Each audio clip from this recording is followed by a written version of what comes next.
안녕하십니까. 꽃보다 야담 채널을 방문해 주신 귀한 손님들께 감사의 인사를 올립니다. 여러분의 구독과 좋아요는 저희가 이야기를 만들고 그림을 그리는데 큰 힘이 됩니다. 오늘의 이야기는 한양 근교의 어느 양반가에서 첩의 딸로 태어나 말 한마디 없이 남의 그림자처럼 살던 여인의 일생에 관한 것입니다. 예상치 못한 혼인으로 인해 운명이 뒤바뀌고 얼굴을 천으로 가린 신랑, 그리고 숨겨진 음모에 휘둘리는 이 여인 초이에게도 진정한 이름과 자리가 주어질까요? 한 여인의 진심이 거짓을 이겨내는 이야기, 지금부터 시작됩니다. 옛 조선 영조 제위 시절이었습니다. 한양 근교 풍광 좋은 고을에 이판서의 대저택이 자리하고 있었습니다. 겉으로는 화려하고 위세당당한 집이었으나 그 깊은 담장 안에서는 이름조차 불리지 않는 한 여인이 살고 있었습니다. 그 이름 초희라 지었으나 저택 안에서 그 이름을 부르는 이는 없었습니다. 얘야, 물동이는 채우지 않고 어디서 허송세월하고 있느냐? 정실 부인의 비단 치맛자락이 바람에 나부끼는 것을 뒤로 하고 초이는 소리 없이 고개를 숙이고 물동이를 들었습니다. 종인지 이판서의 자식인지 집안 노비들조차 분간하기 어려울 지경이었으니 그 신세 참으로 기구하였습니다. 초이는 이판서 첩의 소생이었습니다.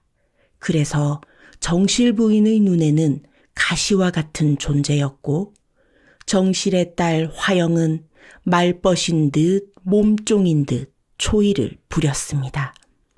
그러나 초이는 말 한마디 없이 손빠르게 움직이며 꾸중을 듣지 않기 위해 새벽부터 밤중까지 부엌과 뒷간, 화영의 방안 청소일까지 도맡아 하였습니다. 그러던 어느 날 이판서댁 안채에서 요란한 소리가 퍼져나왔습니다. 화영의 혼산날이 머지않아 다가왔으나 그녀는 심통을 부리며 시집가지 않겠다고 고래고래 소리를 지르고 있었습니다. 소녀는 결단코 가지 않겠나이다. 윤진사대 윤겸 도령은 수두를 알아 얼굴이 흉하다 하고 병약한 데다 행실도 거칠다 하옵니다. 어머님, 제발 소녀를 위해 다른 방도를 마련해 주십시오. 정실 부인은 이판서에게 애걸하였으나 이판서는 뜻을 굽히지 않았습니다. 윤겸의 집안은 선대부터 사돈의 맹약을 맺은 집안이요. 두 집안의 혼사는 이미 이판서의 부친이 정해둔 일이었습니다. 그리하여 정실 부인은 간교한 꾀를 내고 딸 화영이 죽으려고 한다고 거짓을 고하고 이판서에게 대책을 마련했다며 그를 설득하였습니다. 그날 밤 정실 부인은 별채의 제일 외딴 방인 초희의 방으로 향했습니다. 내가 이 집에 있어도 내 자리는 없다. 이리 고생하며 살아봐도 아무도 너를 알아주지 않느니라. 차라리 이번 기회에 언니 대신 시집가서 이 집을 나가거라. 초이는 놀란 눈으로 천천히 고개를 들어 어미를 바라보았으나 어미 박씨는 정실의 기세에 눌려 고개를 숙인 채 말이 없었습니다. 아무도 초이의 뜻을 묻지 않았고 초이 또한 감히 자신의 뜻을 밝히지 못하였습니다.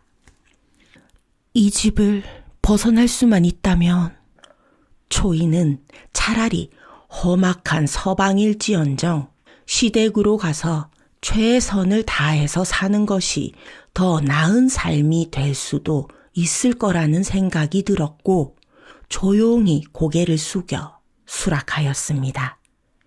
그날 밤 소식을 들은 늙은 하녀 월선이 초희의 방문을 열었습니다. 월선은 일찍이 궁중에서 쫓겨난 후 이 집에서 오랜 세월을 보낸 사람이었습니다. 때로는 말없이 초희의 손에 붓을 쥐어주고 또 어떤 날은 무명 치마 속에 예법서를 적은 종이를 감추어 주기도 하였습니다. 초희야, 내가 아는 혼례는 내 운명을 바꿀 큰 고비가 될 것 같구나. 지난밤 내 꿈에 붉은 학이 당산나무 위를 3번 돌고 복사꽃이 눈처럼 흩날리는 것을 보았느니라. 정말 바뀔 수 있겠습니까? 이 천한 팔자가.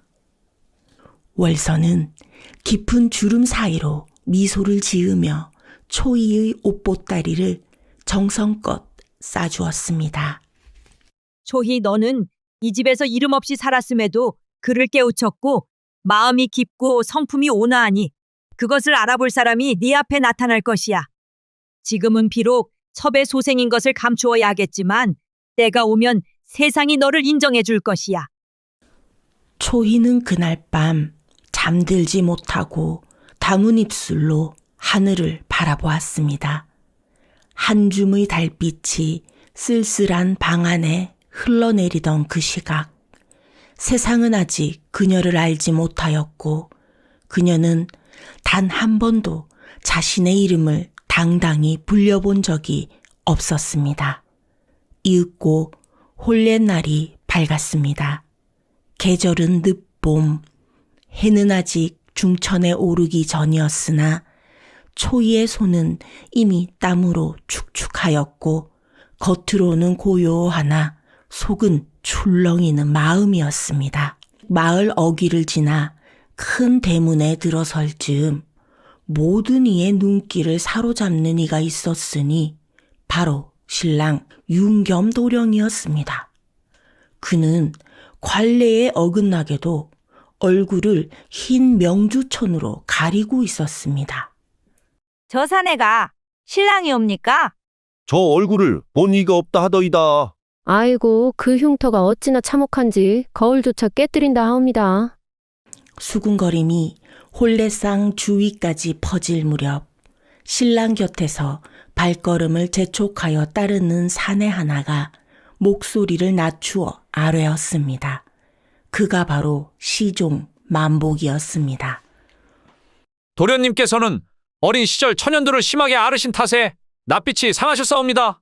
이 모든 것이 얘를 갖추고자 함이니 너그러이 살펴주시옵소서. 사람들은 눈짓만 주고받을 뿐 더 이상 묻지 않았고 혼례는 엄숙히 진행되었습니다. 초희는 단정히 절을 올렸고 윤겸은 한치의 흐트러짐도 없이 이를 받았습니다. 그날 밤 초희는 아늑한 신혼방에 들었습니다. 방 안에는 은은한 향이 피워졌고 혼례 촛불 2개가 부드럽게 빛을 발하고 있었습니다. 이내 문이 열리며 천으로 얼굴을 가린 윤겸이 조심스레 방으로 들어왔습니다. 그는 천을 움켜쥐고 한참을 말이 없더니 마침내 맑고 낮은 목소리로 물었습니다. 혼례가 불편하지 않으셨소이까? 초희는 고개를 살짝 숙이며 답하였습니다. 괜찮사옵니다. 그제야 윤겸이 천을 벗었습니다. 천천히, 조용히. 그런데 천으로 가려졌던 윤겸의 얼굴은 소문과는 전혀 다른 모습이었습니다. 그의 얼굴은 곱고 단정하며 눈빛은 깊고 따스하였습니다. 그는 초희를 곧바로 바라보며 말했습니다. 놀라셨겠구려. 속여서 미안하오. 나는 일부러 그런 소문을 퍼뜨렸소이다. 우리 두 집안은 오래전부터 혼인을 맺기로 맹약을 하였으나 막상 혼례를 치른다 하니 상대의 참 마음을 알고 싶었소이다. 소문을 들은 많은 이들이 놀라고 염려하였을 텐데 그대는 조용히 나를 맞아주셨소이다. 초이는 순간 가슴이 덜컥 내려앉았습니다. 소녀는 그 정혼자가 아니옵니다. 그 말이 목구멍 끝까지 올라왔으나 끝내 입술 밖으로 나가지 못하였습니다. 손끝이 떨리고 눈물이 속눈썹에 맺혔습니다.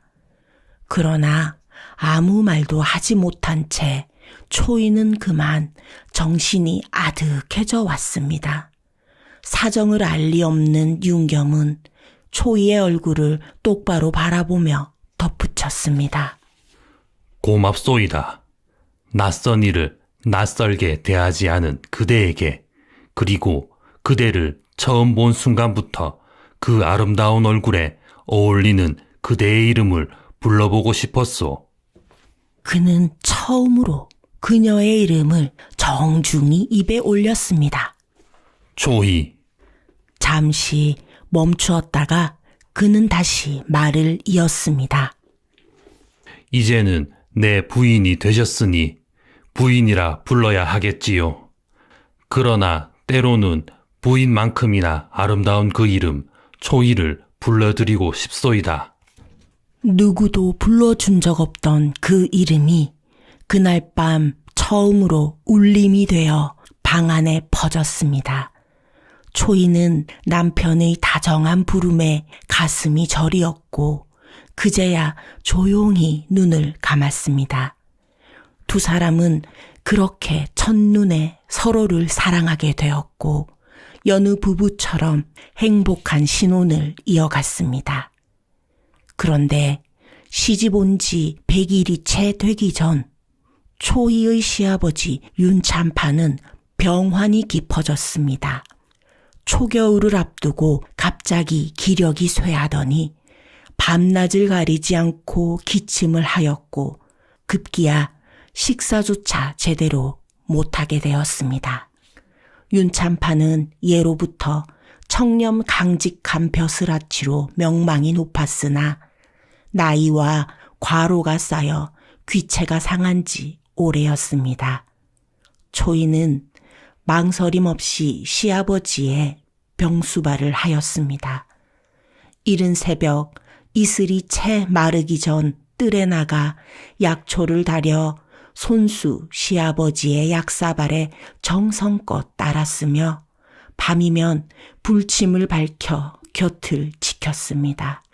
송화가루는 기침을 다스리는데 그지없이 좋다 들었습니다. 이것으로 죽을 정성껏 쑤어 올리겠습니다. 초이가 시어머니께 말씀드렸습니다. 시아버지는 약을 들고 난 후 미소 지으며 말하였습니다. 아가, 너의 손이 닿으면 약도 더 달게 느껴지는구나. 참으로 기이한 일일세. 내 며느리의 정성이 하늘에 닿았는가 보구나. 이 소문은 삽시간에 퍼져 마을 사람들은 초이를 칭찬하기 시작했습니다. 들으셨어? 윤참판댁 새 며느리 말이오. 그 시아버지를 지극정성으로 모신다지 않소? 장터의 안악이 말했습니다. 그 집안에서 인덕이 참으로 깊은 며느리를 보았군요. 떡방앗간 노인이 수염을 쓰다듬으며 답했습니다. 하늘도 그리 정성 깊은 사람은 돕는다 하지 않았소? 어찌나 지극정성인지 간밤에는 윤참판께서 처음으로 미음을 다 잡수셨다 하더이다. 그러나 이 칭송은 곧 한 집안에 불씨를 지폈습니다. 소문은 바람을 타고 초이의 친정까지 닿았고 정실 부인과 화영의 귀에도 들어갔습니다. 저 천안계집이 그 귀한 집안에 앉아 칭송을 받는다 하니 그 자리는 본디 내 딸의 것이었거늘. 정실 부인이 찻잔을 거세게 내려놓으며 분노를 터뜨렸습니다. 화영은 이를 악물며 방안을 서성이다 말했습니다. 그 자리를 빼앗긴 것도 억울한데 이제는 하늘의 은혜니 인덕이니 칭송까지 받는다 하니 어머님 어찌하면 저 아이를 무너뜨릴 수 있을까요? 저 명성은 원래 제 것이어야 하는데. 정실 부인은 잠시 침묵하더니 입가에 길게 미소를 지었습니다. 금춘이 그 애라면 쓸모가 있을 게다. 그 아이는 눈치가 빠르고 입이 무거운 아이가 아니더냐? 화영이 고개를 갸웃거리며 되물었습니다. 하오나 갑자기 그 댁에 들이밀면 의심을 살 것이 아닌지요. 초이의 시어머니도 영리하신 분이라 들었습니다마는. 정실 부인은 부채를 천천히 접으며 비릿한 웃음을 흘렸습니다. 금춘의 어미가 중병으로 자리에 누운 것을 기억하지 못하느냐? 그 약값을 넉넉히 대어주고 그 식솔들에게 생활비를 보태어주면 은혜를 입은 줄 알고 기꺼이 들어갈 것이다. 천한 것들은 항상 그리 부리면 되는 것이야. 화영은 고개를 끄덕이며 교활한 미소를 지었습니다. 과연 그러하겠습니다.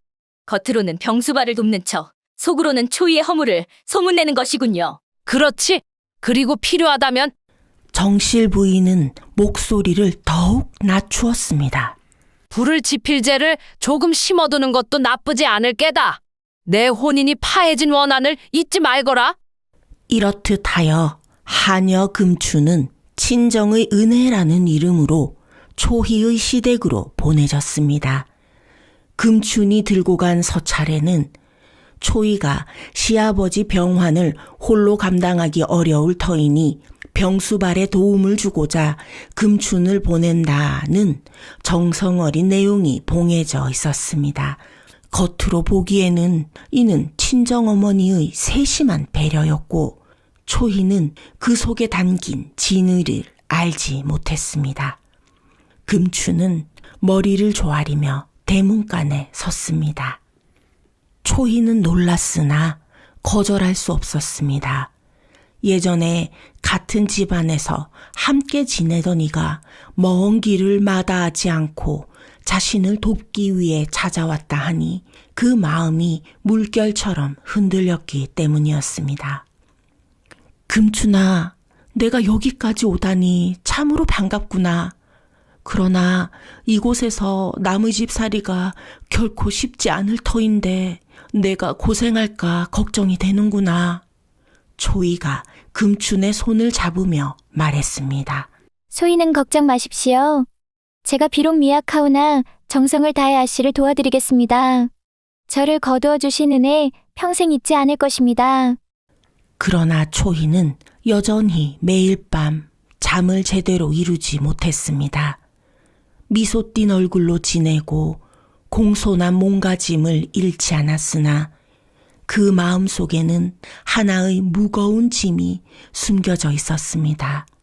달빛이 창호지 문을 비추는 밤, 초이는 홀로 앉아 속마음을 되뇌었습니다. 이 몸은 정실의 딸이 아닙니다. 제가 과연 이 자리에 있어도 될 사람인지요. 언젠가는 모든 것이 밝혀질 터인데 그때 서방님은 저를 어찌 생각하실지. 아무도 묻지 않았고 초이 또한 감히 말하지 못했습니다. 다만 말 대신 온 정성을 다해 시부모를 모셨고 조용히 남편 곁을 지키며 하루하루를 살아갔습니다. 때로는 등불 아래 남편의 얼굴을 바라보다가 자신의 처지를 고백해야 하나 끝없이 고민했으나 차마 입을 뗄 수가 없었습니다. 초이가 시집 온 지 1년이 조금 덜 지난 어느 날 윤참판의 병세가 다시금 악화되었습니다. 기력이 빠지고 숨결은 예전보다 더 가빠졌으며 입술에는 피가 맺혔습니다. 초이는 밤낮을 가리지 않고 시아버지 곁을 지켰습니다. 죽을 쓰고 등을 쓸어주며 기력을 돋우는 약초를 다려 올렸습니다. 그 곁에서 금춘 또한 묵묵히 병수발을 거들었습니다. 금춘은 겉으로는 조용하고 성실했으나 어느새 눈빛이 낯설게 빛나고 있었습니다. 그러던 어느 날 아침 윤참판이 마신 약차를 토하며 쓰러졌습니다. 방안은 한순간에 소란스러워졌고 의원이 달려왔으나 병세는 이미 깊어졌습니다. 그날 밤 행랑채의 뒷마당 한켠에서 금춘이 낮은 목소리로 소문을 흘리기 시작했습니다. 작은 마님께서 지난밤 직접 차를 우려내셨다 하더이다. 그런데 오늘따라 유독 진하고 냄새가 독하더란 말이지요. 소문은 이틀도 지나지 않아 안채까지 퍼졌고 몇몇 하인들까지 수군대기 시작했습니다. 며칠 후 시어머니는 초이를 따로 불렀습니다. 침묵 끝에 내뱉은 말은 냉정했습니다. 너는 참으로 조용하고 공손한 아이다. 허나 너의 간호에도 불구하고 내 시아버지의 병은 더 깊어졌구나. 그 병이 내 손에서 비롯되었다면 나는 참으로 견디기 어렵겠구나. 초이는 고개를 숙였습니다. 어머님, 이 몸은 아무런 악의도 없었습니다. 그저 병약하신 아버님을 위하였을 뿐입니다. 시어머니는 답하지 않았습니다.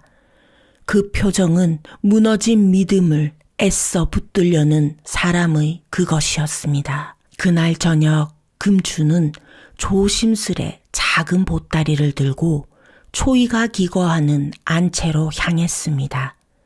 그 속에는 마른 독초와 검은 가루가 담긴 작은 주머니가 있었고 그녀는 그것을 초희의 옷장에 몰래 감추었습니다.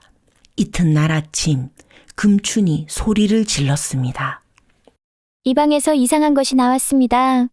이건 독초가 싸운데. 시어머니가 뛰어들었고 시종들도 따라왔습니다. 작은 주머니 속의 가루를 확인한 윤겸은 눈을 가늘게 떴습니다. 이걸 누가 넣었는지 보았느냐? 금추는 서둘러 고개를 숙였습니다. 소희는 우연히 작은 마님 옷장을 정리하다 발견했을 뿐입니다. 죄송합니다. 그러나 차라리 진실이 드러나는 것이 나을까요? 이 소동이 퍼질 무렵 초이의 어린 시절 물건이라며 금춘이 또 하나를 내놓았습니다. 그것은 무명으로 만든 옛 저고리였고 깃 안쪽에는 작은 글씨로 수놓인 글귀가 있었습니다. 박씨 소생 초희. 상단에는 가문의 문양이 없었고 옷감 또한 정실 자제들이 입는 비단이 아니었습니다. 게다가 초희의 친정어머니는 김씨로 알려져 있었습니다. 집안 사람들은 수군거리기 시작했습니다. 저희는 진짜 정실의 딸이 아니었단 말인가? 첩의 딸이 가문의 맏며느리가 되었다니 이게 무슨 일이람? 그날 밤 윤겸은 초이에게 다가와 조용히 물었습니다. 이 옷 부인의 것이요? 초이는 고개를 끄덕였습니다. 그러나 차마 눈을 들지 못했습니다. 부인은 왜 지금껏 아무 말도 하지 않았소? 초이는 떨리는 목소리로 말했습니다. 이 집에 누가 될까 두려웠습니다. 저는 제 자리가 어디인지도 몰랐습니다. 그저 지옥 같던 친정에서 벗어나게 해주신다 하여. 하지만 매 순간 진심을 다했습니다. 그 말은 윤겸의 가슴을 무겁게 했습니다. 그는 말없이 그 자리를 떠났고 그날 밤은 바람 소리조차 서늘했습니다. 이튿날 화영이 초이의 시댁을 찾아왔습니다. 온갖 꾸밈의 말로 울며 읍소했습니다. 사실은 초이가 도련님의 얼굴을 미리 알고 있었습니다. 잘생기시고 인품이 훌륭하다는 소문을 듣고 자기가 가겠다고 고집을 부린 것입니다. 우리는 어쩔 수 없이 그 아이를 보냈을 뿐입니다. 그 말에 초이의 시어머니는 눈을 감았고 시댁은 혼란에 빠졌습니다. 초이는 방 안에 갇혀 조용히 자신에게 내릴 벌을 기다렸습니다. 모든 것이 무너지는 듯한 나날이었습니다. 그러나 그 와중에도 초희는 변명하지 않았습니다. 그저 손을 모으고 고개를 숙인 채 기다릴 뿐이었습니다. 초희는 밤마다 등불까지 꺼둔 채 손에 묻은 약초 향을 코끝에 대며 버티고 있었습니다. 그녀는 스스로에게 물었습니다. 나는 과연 이 자리에 있어도 되는 사람인가? 밖에서는 여전히 금춘의 말이 돌았고 초인의 친정의 정실 부인과 화영은 날마다 사람을 불러다 과거 이야기를 들추며 퍼뜨렸습니다. 작은 마님은 어릴 때부터 욕심이 많았다 하더이다. 아무리 첩의 소생이라지만 예법도 모르고 글도 몰랐다지요. 그러나 그때 조용히 진실을 향해 나아가던 이가 있었으니 바로 윤겸이었습니다. 윤겸은 시종 만복을 시켜 금춘의 움직임을 며칠째 살피게 했습니다. 만복은 밤마다 뒤뜰로 나가는 금춘을 뒤쫓았고 마침내 그녀가 외부 사람을 만나 수상한 대화를 나누는 장면을 목격했습니다. 그 상대는 바로 화영과 어느 젊은 마부였습니다. 아씨께서 주신 그 약초는요, 윤참판의 기운을 꺾기에 딱이었던지라 몸이 더 안 좋아지셨습니다. 혼례 때 숨겨뒀던 옷도 제가 미리 가져와 놓았지요. 만복은 그 말을 모두 들었습니다. 이튿날 윤겸 앞에 나아가 무릎을 꿇고 말했습니다. 도련님, 말씀드리기 송구하오나 집안에서 큰일이 벌어지고 있습니다. 작은 마님께 씌운 모든 말은 거짓입니다. 만복의 말을 다 들은 윤겸은 이마를 짚었습니다. 잠시 눈을 감은 후 그는 조용히 일어나 말했습니다. 내가 오늘로 그 거짓을 끊겠다. 아버지의 목숨을 겨누어 이 집안에 칼을 들이댄 자 더는 용서하지 않겠다. 그날 오후 윤겸은 집안 어른들과 마을 원로, 초인의 식구들을 모두 불렀습니다. 윤참판은 아직 누워 있었으나 잠시 기운을 차리고 그 자리에 함께 앉았습니다. 윤겸은 사람들 앞에서 조용히 입을 열었습니다. 모두가 제 아내를 의심했습니다. 심지어는 첩의 딸이라는 이유 하나로 그 사람의 마음을 짓밟았습니다. 허나 오늘 그 거짓을 밝히려 합니다.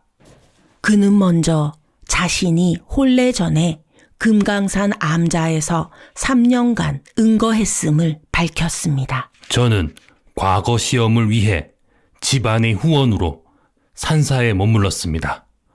혼례 당일까지 문 밖에조차 나가지 않았습니다.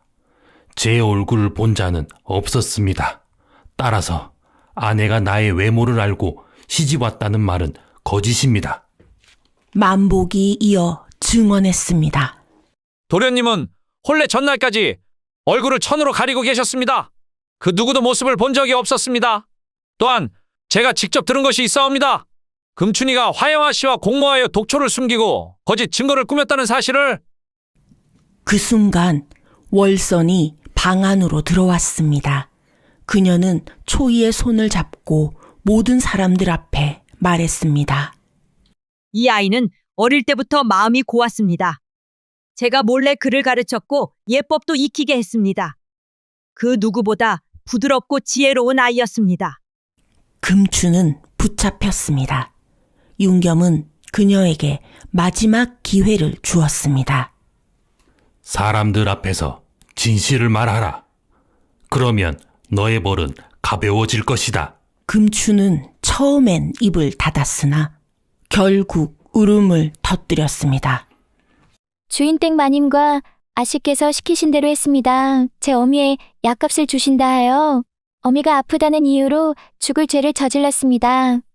그날 이후 초인의 친정 정실 부인과 언니 화영은 가문의 명예를 훼손하고 사돈을 독살하는 음해를 시도한 죄로 고을 수령에게 고발되었으며 이 판서에게서조차 쫓겨났습니다. 해가 저물어 붉은 노을이 방문을 물들이던 그날 저녁, 윤겸은 모든 진실이 밝혀진 후 마음의 빚을 안고 초희의 방문 앞에 섰습니다. 문을 열자 그녀는 창가에 앉아 있었습니다. 등불 하나 켜지 않은 방 안에서 초희의 모습은 저녁 노을과 함께 물들어가고 있었습니다. 들어가도 되겠소? 윤겸의 목소리는 평소보다 낮고 조심스러웠습니다. 초희는 고개만 돌려 그를 바라보았습니다. 눈가에 맺힌 이슬 같은 눈물이 노을빛에 반짝였습니다. 윤겸은 조용히 그녀 앞에 무릎을 꿇고 앉았습니다. 두 사람 사이로 늦봄의 바람이 창호지 틈으로 살며시 들어와 초희의 옷자락을 흔들었습니다. 부인, 나는 부인을 탓하지 않소. 오히려 내가 그대의 진심을 알아보지 못하고 의심했던 나날들이 부끄럽기 그지없소. 윤겸은 말을 잇지 못하고 고개를 숙였습니다. 초희는 잠시 그를 바라보다 조용히 말했습니다. 저는 처음부터 아무것도 바라지 않았습니다. 이름 없이 살던 이 몸이 갑자기 이 집에 들어와 좋은 옷과 따뜻한 방을 얻었으니 그것만으로도 과분했습니다. 그녀의 목소리는 떨렸지만 그 안에 담긴 단단함이 윤겸의 가슴을 울렸습니다. 저 역시 거짓을 함께 저지른 죄인이었는데 저를 내치시지 않으시는 시댁에 몸둘 바를 모르겠습니다. 제가 드릴 수 있었던 것은 마음뿐이었습니다. 비록 작고 보잘것없을지라도 그 하나만은 거짓이 없었습니다. 윤겸은 천천히 고개를 들어 그녀를 바라보았습니다. 노을빛에 물든 얼굴은 마치 먼 꿈속에서 만난 듯 아련했습니다.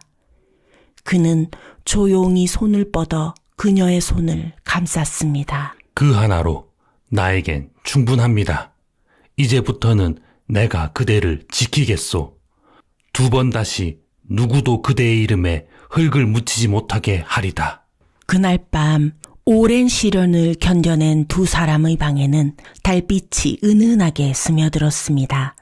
바람은 잦아들었고 당산나무는 오랜만에 평온한 바람결에 잎을 부드럽게 흩날렸습니다. 복사꽃이 눈처럼 흩날리던 그 혼례 전날의 예언처럼 당산나무 위로 붉은 학 한 마리가 날아올랐습니다.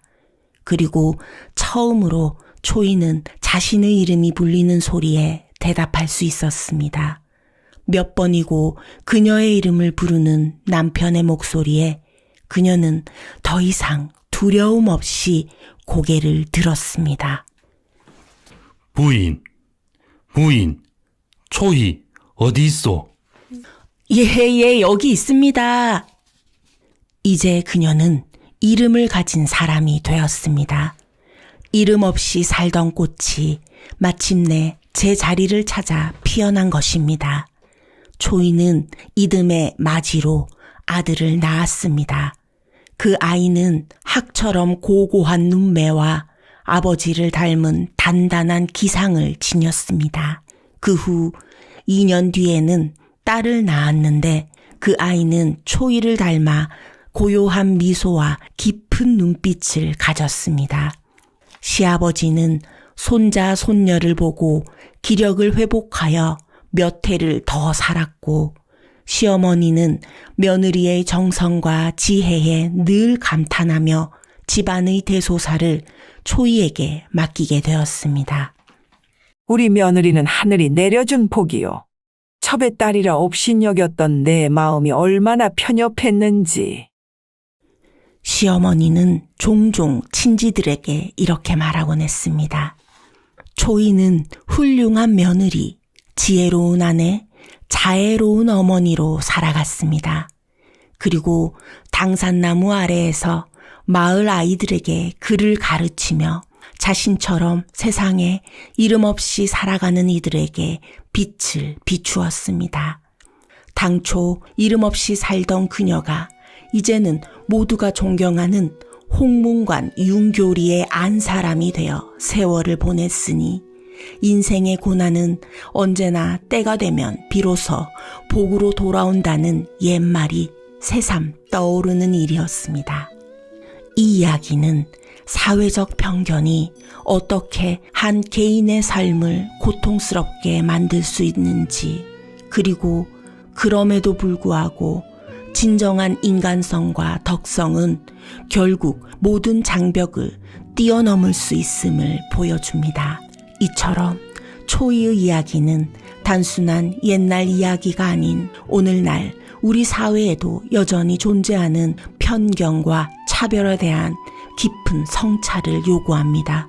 지금까지 긴 이야기 들어주셔서 감사합니다.